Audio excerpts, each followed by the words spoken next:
Jane Fonda, je suis arrivée vierge en France.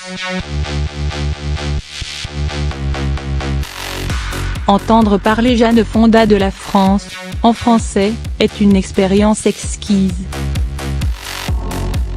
Invitée cette semaine sur l'antenne de France Inter pour échanger avec le journaliste culturel Augustin Trapenard, la légende vivante du 7e art a évoqué avec émotion son attachement au romantisme français.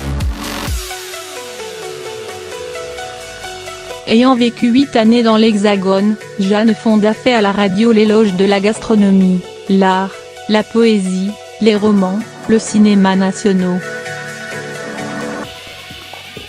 Elle se rappelle même de ses premiers pas sur le sol français.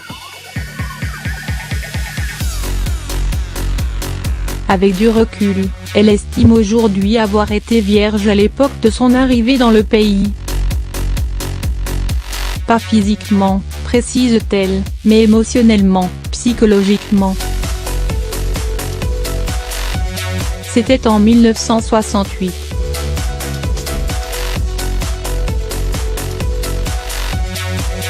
Le pays est à ce moment-là le centre de l'ouragan artistique et Jane Fonda se voit confrontée aux idées contestataires, aux manifestations de mai 68, aux images de la guerre du Vietnam.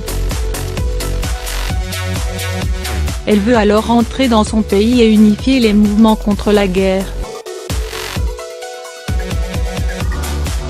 Si elle reste avant tout américaine, la fille d'Henry Fonda le concède volontiers, la France est mon deuxième chez moi.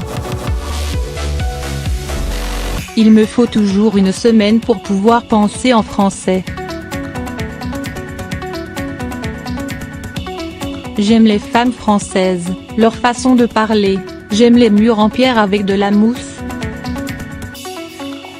J'aime les couleurs des immeubles en France, j'aime les toits de Paris, j'aime le son de la langue française, et…